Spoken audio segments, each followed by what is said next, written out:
Hello and welcome to another episode of the Ancient Warfare Magazine podcast. I can't remember who came up with this idea, but we thought we'd take a look at Oliver Stone's 2004 movie, Alexander, of which there seems to be 4 versions. A theatrical cut, a director's cut, the final cut, and the ultimate cut. It's a big film with a $155 million budget, and Wikipedia tells me it grossed $167 million. It was apparently popular in Europe, and yet in the US it had a critical reception. Joining me to talk Alexander are Jasper Oorthuys, Marc McCaffery, Dahm, Myke and Marc DeSantis. We had lots of responses when I posted we were going to look at Alexander, and many were more favourable than certainly I'd expected. I thought we'd start with authenticity. Now, this is something, Murray, that you mentioned when we were thinking about the film beforehand, and it's something one of our patrons, David, suggested. He highlights that Oliver Stone attempts at accuracy in terms of armour, weapons and tactics. But David would be interested to hear from the team whether it actually was accurate in this area. Well, Murray? I think one of the things we normally talk about with ancient history films is how they get the look wrong. So the armour's the wrong armour, or the architecture's the wrong architecture, or something's off with the physical look of the costuming.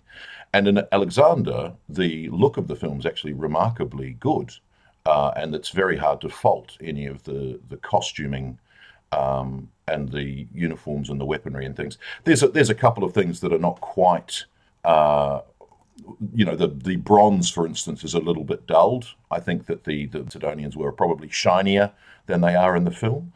But that's usually contrary to everything that we usually say, where we all usually point out that everyone was too shiny. Yeah, exactly. But I think the one of the problems of dealing with archaeological remains where they've oxidized and become very dulled is the fact that we get ruined architecture rather than architecture as it would have looked when it was in its prime, and we get sort of dulled up. Whereas we have lots of evidence that the soldiers in antiquity took great pride in how shiny their armor was, and absolutely it would dull over time and on campaign, and it wouldn't be as shiny in 326 as it was in 331, for instance. But I think that's the amazing thing, is that the look of the film and the sarissas and matching, you get lots of close-ups of sandals, and all of that is not, none of those make you cringe the way they can when you watch Gladiator and you see an English Civil War helmet making its way into Gladiator and things like that. But that doesn't happen in Alexander. So the interesting things about the faults with Alexander are that they are actually from other aspects of what we think about the history, the philosophy, the cultural issues. The look of Alexander is remarkably good, and I think Robin Lane Fox, who was the historical consultant of all the modern historical consultants to be on historical movies, his reputation's come out the best. When you start to look at all of the other films that have had historical consultants, their reputations have suffered because they've been associated with a film that actually wasn't very historical at all. And I think look-wise, Alexander actually passes that sniff test, if you like, or blink test, I suppose, better. Whereas there are other aspects to the film that are poor. And yet, bizarrely, I watched it again over the last 2 days. Takes that long. A lot of remarkably good. Yeah. Well, yes, non-stop. It was, I think there are a remarkable number of good performances in Alexander. I think, Jared's very good. All of the older actors are amazing. Brian Blessed's amazing. Anthony Hopkins is amazing. So is Christopher Plummer. So those performances are quite lovely. So I think it's one of those bizarre movies where the synergy of it, the sum of its parts, doesn't actually equal. It's the opposite. It's not better than the sum of its parts. It's lesser than the sum of its parts, I think. I think it's good, but on the one hand, it's so narrow that the Macedonian, appearance of the Macedonians or the appearance of the Persians is really, really good. But then actually, if you think about it and you say those armies should be much more diverse with, allied contingents and whatnot, and that is what's missing because they're so accurate with what is there, but there's not all the variety and everything else that should be there. And I think if you know about that, then that does take away from it a bit. Yeah, the Thessalians don't get mentioned, the Paeonians don't get mentioned. It's Macedon, and yet one of the criticisms is there's that whole for Greece. One of the speeches he makes is for Greece, and you're like, well, yes, that's very unlikely that he would have said for Greece. But all of the come on Macedonians, do you want to live forever, and that sort of stuff is very, very probable because of course the other focus is that it's all about the phalanx, not any of the light troops or things like that. But you're right. Well, at least you see them. You do see them, and I love when the slingers run forward at Gaugamela. I mean, that's one of the other interesting things about the film. So it gives the feel of the battle properly, doesn't it? Yeah, but it goes to Gaugamela immediately. It's like we see the young Irish boy Alexander, and then we jump to Gaugamela. 331, and you're like, whoa, hang on, whoa, so much invasion, so much warfare that's happened. Where's Tyre? Where's Granicus? Where's Issus? Where's all of these other things? And I mean, interestingly, there are reasons for those, I think, filmically, because you can't have a movie with 8 battle scenes. I can't believe I'm saying that, because from a filmic perspective, how do you show different battles differently?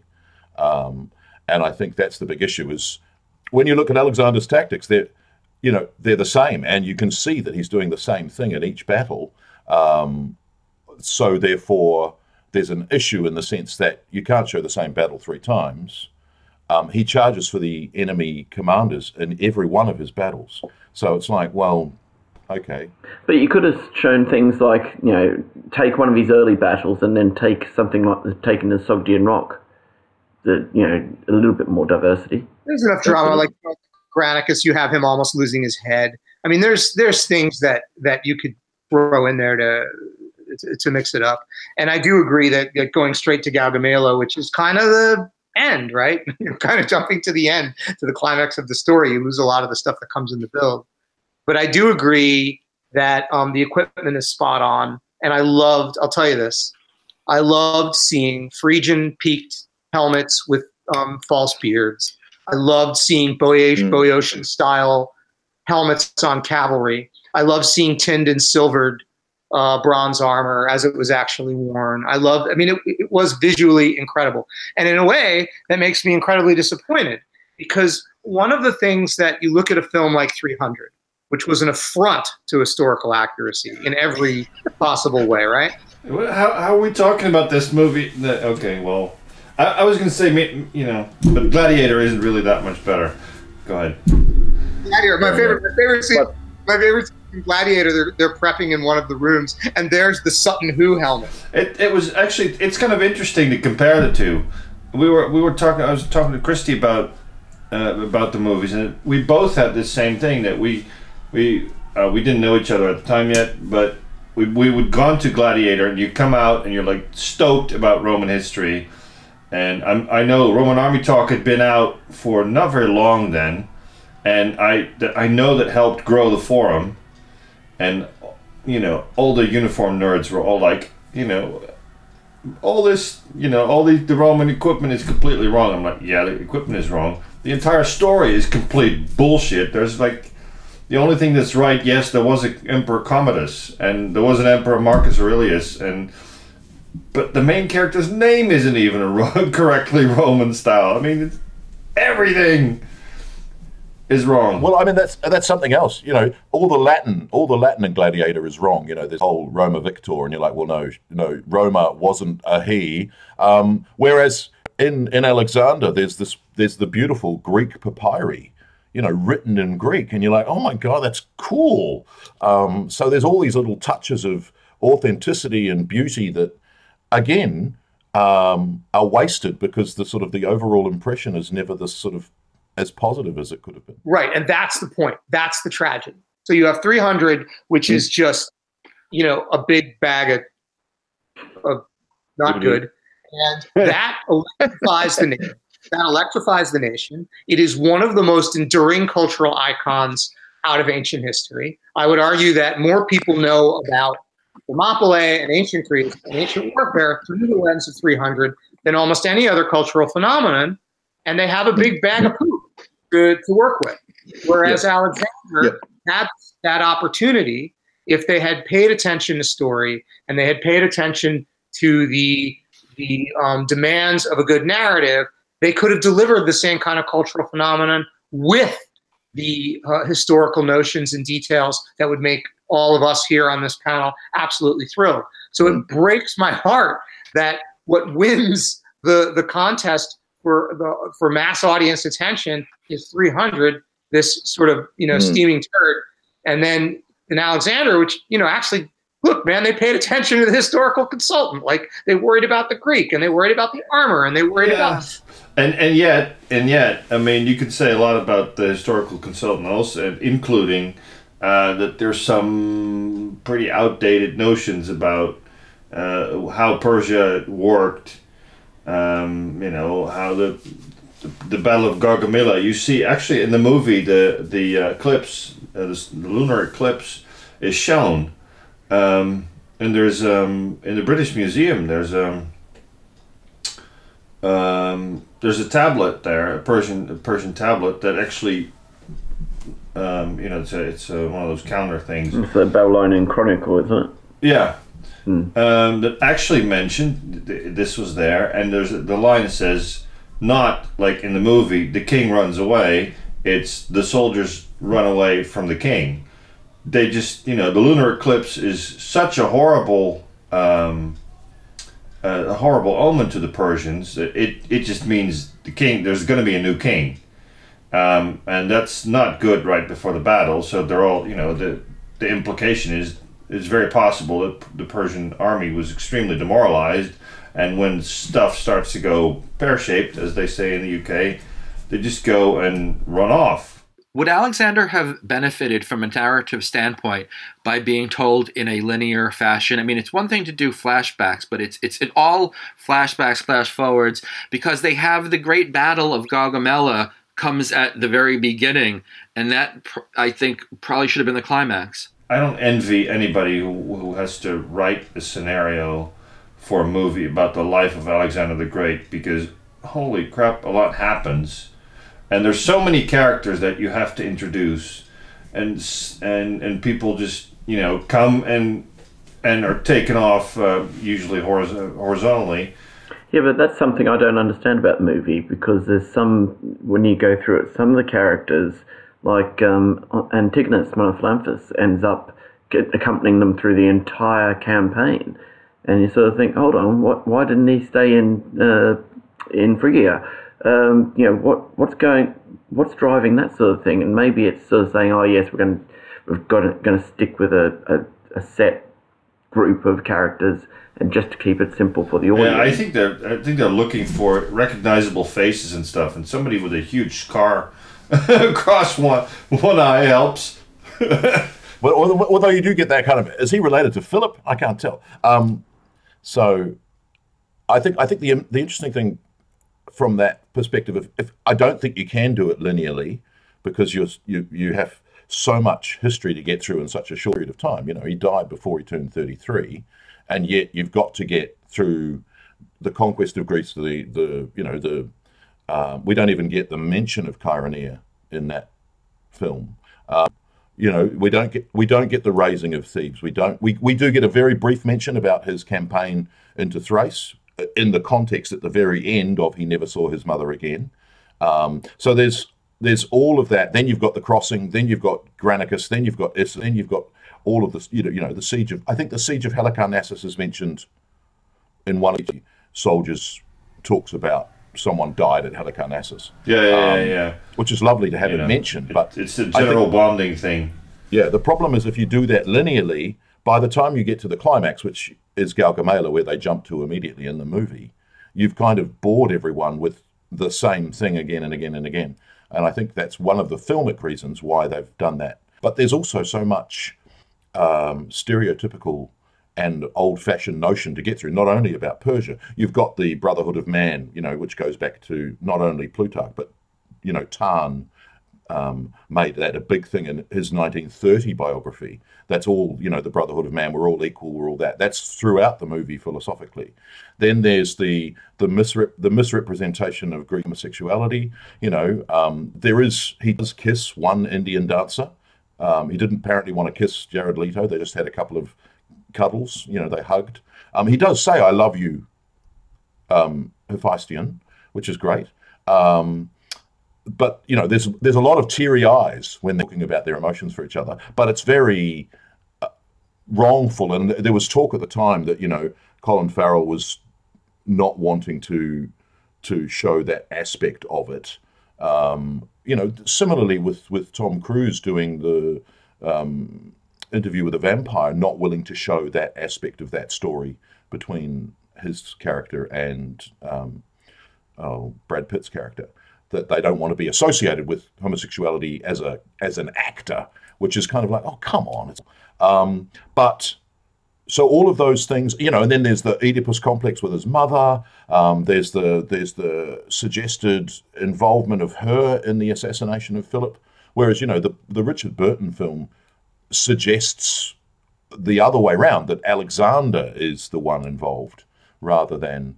I think there's a couple of things that are really his relationship with Bucephalus. You couldn't better. You can have any Western where the cowboy has a relationship with their horse. The relationship between Alexander and Bucephalus and Alexander is beautifully, beautifully rendered. When Bucephalus is killed in India, and we fade to this amazing kind of red, orange, pink, pixelated kind of view. His wound and Bucephalus's wounds are linked. It's like, oh, that's gorgeous. So I'm glad you brought up Charanea as a filmic decision, because that is such an incredible point of drama, not just in the development of Alexander's character, but in the development of Philip of Macedon's character, which is a critical piece of the story, because a lot of Alexander's story is his tortured relationship with his father, which gets into all those conspiracy theories about who assassinated him. But the scene of Philip weeping over the dead sacred band at the end of that, and Alexander's kind of weird split, traumatized reaction. He killed those men. He's responsible for that. This thing that's causing his father to suffer, which comes across so beautifully and dramatically in the sources. And it's such a missed opportunity in the film for development, both of those critical characters. And as you pointed out, filmically, it's a very different battle, different kinds of armor, different stuff happening, and just a huge missed opportunity. I'm glad you brought it up. I think it would require a lot of exposition, though, because instead of going, this movie still rests on the very simple East versus West, which everybody immediately gets. If you have to explain that Macedonia is this state to the north of Greece that considers itself Greek, but the Greeks don't necessarily do that, and then there's all these city-states in Greece that sometimes works together, sometimes don't, and we want to force them to cooperate first, and the whole movie by itself. The same with the sexuality, the whole kind of like, we need a documentary, you need to watch this documentary, this documentary, and this documentary, now you can watch our movie. And I think that's one of the problems with this, so much in Alexander, and he's so important, not only in the lead up to his conquest of Persia, but also because of that actually a mini-series where you get to have 15 hours with these guys, and each season ends in a battle. So, you could have a season that ended at Chaeronea. You could have a season that ended at Granicus, a season that ended at Issus. This possibly is a pitch, but you can actually get all of those characters in depth, those relationships, those very tricky, nitty-gritty ideas. I mean, you can even do the film, going through Ptolemy and having Ptolemy reminisce. Is fascinating, but of course Ptolemy was only one of 4 or 5 contemporaneous sources that That's Arian, where it's very restricted. that whole idea of sticking with that, saying I'm going to appeal to the academics and say, right, this whole idea about which source should we follow, and I'm going to follow Ptolemy and the lost source there. But then actually, if I would think that a better approach would be something like the Rome miniseries, where you're going to focus on some, lowly soldiers or lowly phalangites that are going to actually be somehow in contact with those main players, but it gives you a little bit more scope for even then analysing the sources a little bit more effectively. While watching Alexander, I was struck by it's very Game of Thrones, and it probably the topic of Alexander would be better served by being a 10-episode Netflix miniseries where you actually have enough time to develop Alexander from boyhood. He finds Bucephalus. He's the prince. He fights beside his father. He becomes king and then leads the invasion, as opposed to the having Gaugamela at the front and having to deal with other things. Because one of the difficulties I had with the Gaugamela, front-loaded, was that I was asking myself, why do I care what happens to Alexander? I don't know this character as it's all happening. In fact, you really don't get a good sense of what motivates Alexander until about an hour and a half into the movie, and he's already defeated Darius, and he's going onward. Which is why I think they could have done maybe a more linear storytelling and ended the movie at Gaugamela, and then had a coda. It's very one character dominated as well. I mean, we know all those characters and that they name and whatnot, and we know their backstories and whatnot. But actually, when they say, "Oh, Perdiccas just walked in," in the movie you don't really get who. If you actually knew that he was standing there when Philip died, and he was the guy who stabbed the guy in the back, oh, that's a great backstory. But we don't know that here. It's also funny if you start to think about the visual that the movie uses. Jared Leto is eyeliner. No other character has eyeliner. So you know him by his eyes. Lots of close-ups of his eyes welling up with tears. Ptolemy has curly blonde hair. Like tight afro type curls. Black Clytus, black hair. One-eyed. They're actually, that group of companions are there because they are visually immediately recognizable at no matter what point they're at in the story, which I think is answering your earlier question about why are they where they weren't. They're all the same with Parmenion. Parmenion is there, the bearded one. He's the only. Yeah, and he continues way after he should actually be left behind as well. Yeah, they've all got like, yes, he's him. That's the group, and even though it's actually quite a large group in the terms of a film's best friends, like a buddy entourage movie, we can visually encapsulate them quickly, and I think that's really interesting to look at that from that perspective. But it's also like Myke said that it's actually an opportunity lost because, of course, the phalangites are Macedonian. And there's a moment of let's steal in Montgomery where Alexander talks to three individuals and says, I remember your brother, how are the children? Which is stereotypical great generals do this. You mean he whispers and then there's another one going, I made a note how incredibly quietly he talks to them, and then everybody cheers, hurrah! Yeah, but again, Gladiator, he's whispering his name in the Colosseum, and everyone can hear him in the back row. So that's one of the things in there's not the acoustics are pretty good. Yeah. But the other thing is like when he goes to the dead, I quite like the aftermath scene at Gaugamela where he's cradling the guy's head and he gets the iron spike in the back of the neck to kill him. That's beautiful bit of detail. But he doesn't know his name. He has to ask him his name. He gets the name Glaucus. But I think that the interesting thing from that perspective is again missed opportunity because each one of the officers of the phalanx came from the same region as the phalanx was recruited in. So the men of each syntagma in each division of the phalanx knew their aristocratic commanding officers. They were geographically recruited. So you could easily tell the story of a single phalangite knowing XYZ. And there's even a going from the phalanx into the hypastus and all that sort of thing, and then graduating if you So there's some missed opportunities, I think. We have a narrative example done right of this very thing you're describing in Stephen Pressfield's The Afghan Campaign, right? Which is just a brilliant example of what you're describing. And I think that Marc has solved the problem. I think that Marc has nailed it, is that to do the story of Alexander right, and it's a story worth doing right, and I really hope we'll get the funding to do it. You do it in a television miniseries, which gives breadth and time to explore these incredible cast of characters, right? You know, and to really go into Olympias and to sort of raise the doubt of who killed Philip and go into Philip's being a hostage in the home of Epaminondas and the relationship with Thebes and what that means, and even go into the court of Darius and let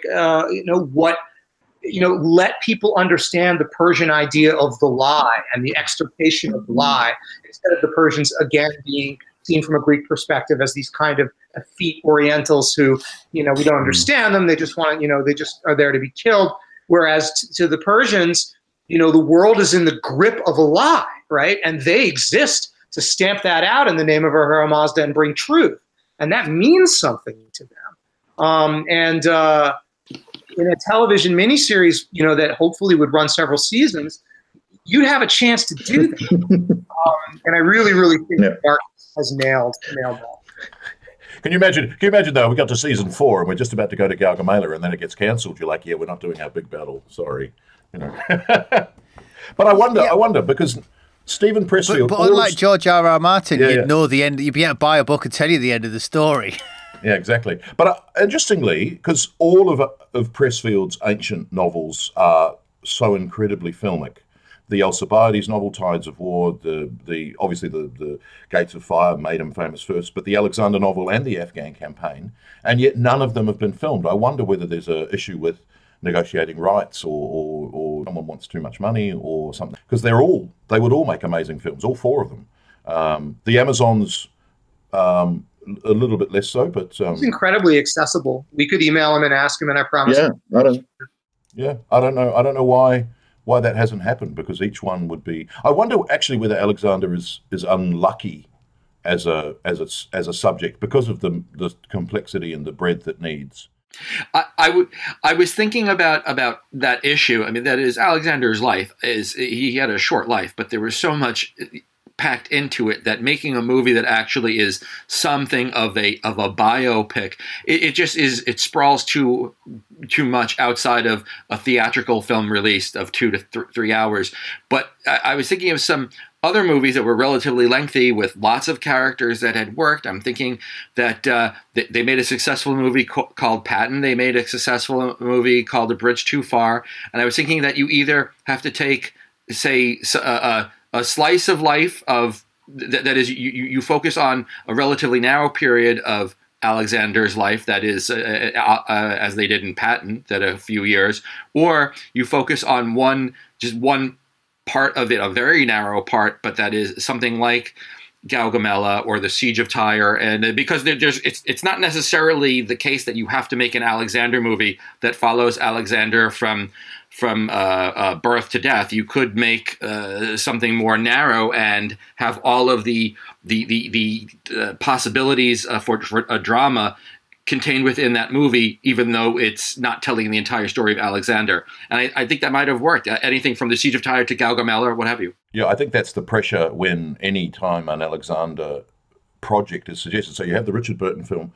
Then there was the pilot that was filmed with, which is you can find it. There's a pilot that was filmed just prior to both Batman and Star Trek, and so of course you've got and William Shatner. William Shatner stars as Alexander the Great, and that was the TV pilot. And of course, it didn't get picked up, and both men went on to do the series for which they're famous. So one other thing I wanted to say was, as long as we're pining over Alexander movies that we wish they could be, I am also pining for and would love a Ghost on the Throne. So that's James Rahm's book. Or who did Dividing the Spoils? Who did Dividing the Spoils? Does anybody know the author? Waterfield. Yeah. Right. So you have. They're both very good. Right. They're both very good. Yeah. I mean, I think that James Rahm Also very accessible, by the way, if you ever want to reach out to him. Both of them are very accessible. Right. So it's Game of Thrones level, brilliant intrigue. Eumenes of Cardia is such an incredible character. The death of Antigonus Monothamus is so amazing. 81 years old in the saddle. Like it's such, and more importantly, there are women in the story. Oh, very, very powerful women as well, and very getting in there, getting involved. You never see, not because it isn't happening, but because I think they're unfortunately omitted. And these are stories that God, would I love to see these as television series or as more. Well, mind you, the Ptolemaic dynasty. If you want Game of Thrones, just read Polybius. The amount of backstabbing, poisoning, sleeping with who, coming back onto the throne because you made an alliance with such and such. I think people always talk about the medieval aspect of George R.R. Martin. I do wonder, actually, if there's not some debts to ancient history in terms of the sheer. There always is. Come on, Murray. Of course there. Well, there was in the ancient world, so they're like borrowing from secondary sources. But the Machiavellian aspect of some of the ancient figures is always. I've been reading a lot about Eumenes at the moment, and the more and more I read it, it's like, didn't Littlefinger do that in Game of Thrones? Hold on, a scribe who's pulling all the strings. I know that character. Yeah, it's quite. Yeah. I do wonder whether he's sniggering when everyone talks about his, medieval world. It's like, in fact, And actually, when you look at early world maps, like the ones that they actually, which again they show them interestingly in the Alexander, although of course they're all skewed. Can I get a question in, Murray? As you're telling us about that, so as you're telling us, bear this in mind. We did get asked. Jason did ask us about the map. This is obviously that Hollywood variation of the sort of map. Is there any evidence that they would have used maps? But carry on. Just add that into your answer. So the question, there are early maps, Ptolemy later, but as so often in ancient history, we're dealing with something from Ptolemy, the geographer, who was somebody there are maps. Different. Yeah, not same name, completely different branch.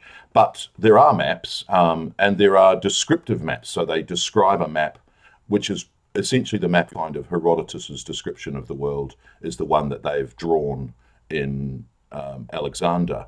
But they're skewed to be what we know as the center, whereas the Greeks would have made Pella would have been the center of the world in a Macedonian map. Babylon. Would it? What about Delphi? Delphi, the navel of the world. Well. From a perspective of let's draw the world that Alexander's going to conquer. Yeah. Greece would have been the center, not slightly to the right. So you're discounting the future plans of Alexander, according to Curtius, that he was planning to go west and he'd only done half. Yeah, well, the movie does talk, next when Hephaestion is dying, I'm going to go and conquer the Pillars of Heracles. I'm going to conquer the Carthaginians, and then I'm going to go and tackle this Roman tribe. You're like, oh, come on, this war. But that idea that the world was relatively the same shape, size.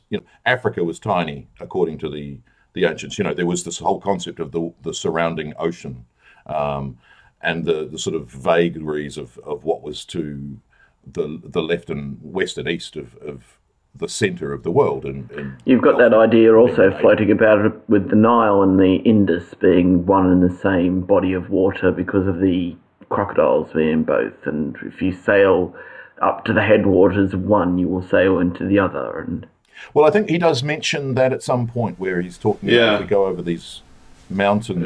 Aristotle was wrong because he said when we were on these mountains we could look back and see Greece.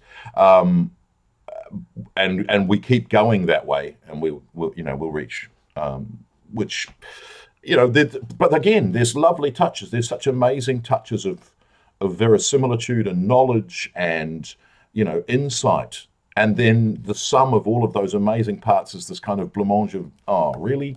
That's so almost more disappointing than if the film had been awful. You know, if the film had been so bad that you were just like, oh wow. In a way, you would have been able to just cut it off and forget about it. And yet here we are, 15 years later, talking about it. So it's quite. So in your opinion, which one stands up better to rewatching after 15 or nearly 20 years, Gladiator or Alexander? Having just rewatched Alexander, I think Alexander to me has more positives to it than Gladiator did. And yet, as we mentioned earlier, Gladiator did so much for Roman history. They're two different films, because one's trying to tell you a factual story and the other's just a piece of engaging entertainment. So they're not necessarily comparable. But I would much rather watch Fall of the Roman Empire from '64. I'd much rather watch Stephen Boyd and Alec Guinness. But I think the question should be, you know, other Alexander films. You know, are there better ones? Is there a Richard Burton Alexander film? There is. The funny thing about that is, if you go back to the '60s and look at the '50s and '60s epics, there's something different going on in the performances of the actors. Charlton Heston is an exception to that, because he's taking himself way too seriously in Ben-Hur and the War. It works in The Warlord, but that's a medieval film, and he's taking himself way too seriously in Ben-Hur. Whereas most of the other actors are, when you look at Richard Burton and you look at Victor Mature and Hannibal, you know, and even going into some of the Peplum movies, where, you know, there's chariots at the Battle of Marathon and things like that, and you're like, sorry, what? Where did that come from? They take themselves much less seriously. Easily on the triremes. Yeah, but at the same time, there's an epicness. The way that Richard Burton delivers his speeches just, you know, wipes the floor with the way Colin Farrell delivers his speeches. And there's even some, you know, at the time there was a weird thing about the whole Irish accent. They chose an Irish boy to play the young Alexander. And, you know, there's even some defenses you'll see of going, oh, is that a Macedonian thing? Is that they're Irish because they're not Macedonian? Like, no, because all of the other Macedonians speak in an American accent. Not one of them speaks in an Irish accent. Surely if you were going to do the language division of Macedonians speak with Irish accents, you should have chosen an entire cast of Irish actors. And again, that's been done. When you look at Spartacus, you know, all of the Roman characters are English actors, and all of the slave characters are American actors, with the exception of Gene Simmons. And they turned it around with the Eagle, the recent Eagle movie. Well, it's the Eagle. It is the Eagle. Yeah, and they turn it around with the Americans being the bad guys for once instead of the Brits. This is one thing that is important to me too, is that we're talking now about films in the 60s or whatever. And I'm not against that, and that's wonderful. But I really feel very strongly that with cinema and television, look, if there's one thing I think we are all in agreement with, and that we were just talking about this before the program, it's one of the things Ancient Warfare tries to do. We're trying to bring ancient warfare and popularize ancient warfare to a broader public, right? To bridge the gap between academic research, original research, which may be difficult to access, and broader popular interest in ancient warfare that we see from films like 300, from video games like Rome Total War II, like board games like Seven Wonders. So with the Alexander story, rather than having people go back and watch films in the 60s, I really do think, and that's why when we talk about Vin Diesel doing a Hannibal biopic, I'm excited, because even if we make mistakes, this is how we get the broader public. This is how we get this stuff really cool. I really hope, and I know that major directors and Hollywood financiers read Ancient Warfare magazine, are listening to this podcast right now, because this is exactly the kind of thing you're going to listen to if you're a Hollywood bigwig. Yeah. Hi, Hollywood bigwigs. But you can't dismiss some of these old films, because things like Spartacus are still as inspirational now after all this time than some of the completely forgettable dross that gets disappears. And the other thing that's fascinating is the rise of reception studies, and the number of references that you find.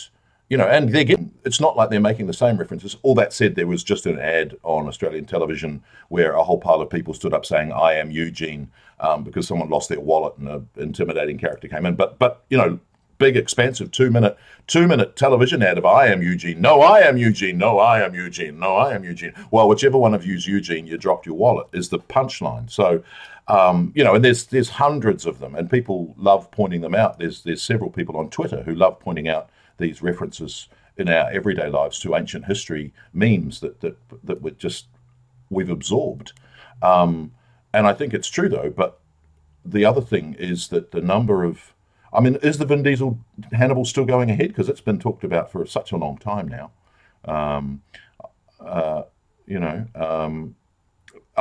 It's true that if one of those makes it, it is better for the discipline of ancient warfare and the discipline of ancient history than any of us doing the best podcasts in the world could ever do, because, it gets such a huge market instantly. And even if it's wrong, like with Gladiator, the number of Roman history students I had coming into Roman history in the early 2000s wanting to learn about Gladiator, and when we told them, well, that's not how it happened, or how it looked, or who was even involved, the number that we kept who actually wanted to find out the real story, as opposed to the number we lost from those who were disappointed that the film wasn't real, we would never have gained those numbers in the first place. And it was such a huge benefit. A similar thing is possible this summer as well, because I just watched the other day the preview for Horrible Histories, the movie Rotten Romans, which it's going to be, it has the same effect on kids at school watching that, in terms of it's got so much that's actually good and accurate in it, and it gets just kids into it. And then that's one of the other disappointing things with these films, is that when you can get Horrible Histories get their history right, and both my daughters sing the Born to Rule, which is the Charles 1, 2, 3, and 4, the Williams. The Williams are just amazing that they can have all of that detail because they've clicked into something popular. And I think one of it's amazing because Apocalypto did the same. The interest in Mayan history from Apocalypto, which had lots of criticisms about it. And, Mel Gibson had just had a run in his DUI where he was ranting anti-Semitic nonsenses against them. That came out at the same time, but it did something for Mayan history that no Mayan archaeological university course could ever do. So there's a power and a universal appeal that is there, that it's so disappointing when they get it wrong, because it would have been so easy to get it right. All we need is somebody to give us a couple of $100 million.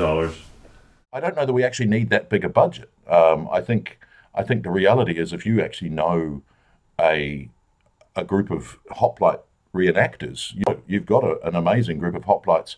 Even if you then reproduce their equipment on a mass scale, you're not needing to spend millions of dollars and like your location scouts. They always talk about these location scouts. It's like there's been no decent movie of the Battle of Marathon, and yet you just read Herodotus and you're like, we don't need anything more. We don't need to add anyone. We can just tell the story the way Herodotus did. It's film gold. Why has no one made this? Even better to that. Yeah. Better to that. Right now, Legion versus Phalanx, I think I've told you, is being developed by an animation studio. And what the animation studio is doing, and the reason they pick Legion versus Phalanx and the reason they do this kind of thing is that they can take 2 or 3 live actors, buy 1 or 2 accurate pieces of panoply, kits of panoply, and then turn that into an army of 60,000 people. With all of the troop variations, you basically need one archetype for each. And that technology is becoming more mature. We saw it used in the Lord of the Rings films. It's being used in this development. So I actually think that what you're describing is a heck of a lot less expensive than you think it is. And really what's needed is an evangelist in Hollywood who has the connections, because everything in Hollywood, I say this from my limited reality TV career, it happens at a bar. It happens because you know somebody and somebody gets excited about it. You need that evangelist downrange there who's going to parties, and sort of floating these ideas and preferably getting them made. So give me time for me to grow my TV career. And then we'll decide as a group what we want to push, and I'll go out there and get it. But we were talking before about a limited number of characters. If you look at Herodotus's narrative of Marathon, you've got Miltiades, you've got Callisthenes, but then you've got Epizelus and the minor characters. You've got the little minor characters who, see this mighty Persian warrior, and then they're blind for the rest of their lives. You've got those little moments. You've even got the brothers of Callisthenes, who of course are Aeschylus and his other brother, who both ran at Marathon, and then one of them became the commander at Salamis. It's amazing. Oorthuys, I think. Themistocles, did he betray the alliance, or didn't he? Or even or the Spartan characters. The Demaratus is like awakening to the injustice of Cleomenes' attack on Athens, and then fleeing to Persia, and then like trying to advise Xerxes. Like, there are so many incredible character stories in every source. We could probably come up with 20 movies sitting here, all of which would be great. Yep.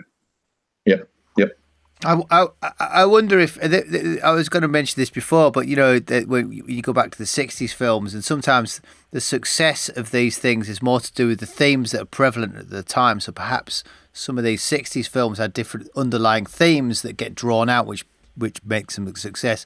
And our current popularity of films don't suit the themes that get drawn out, or if you do try to put those themes in that people want to see, so it almost breaks the magic.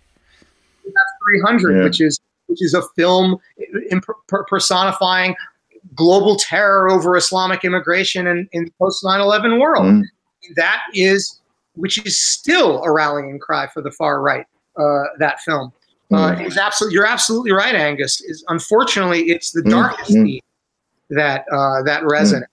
I don't know that I don't know, see, because I think the other thing is that the ancient world has all of these things in embryonic form.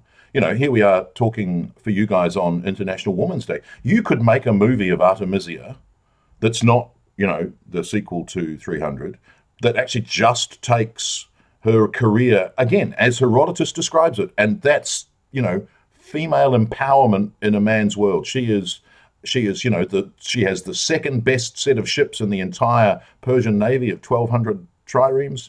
She's cunning. She's witty. Why not? Why have we been to this piece of dross? We'd have written a film about Artemisia and, again, make one trireme and use the Olympias or whichever. But, So as we start to deviate, do you think we should leave it there?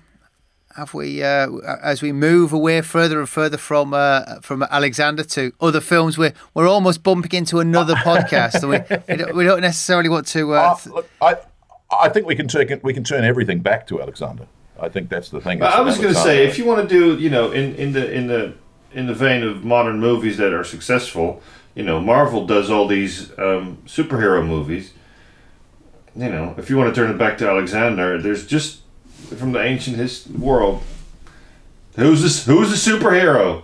Well, exactly. Perhaps you might find, I can't think, I've never watched enough of them, but you might find he's been channeled in some of these superhero movies. Out of the blue, one of the script writers might say, well, actually, that sequence there was my version of Gargamella, or blah, blah, blah, and it's missed you by.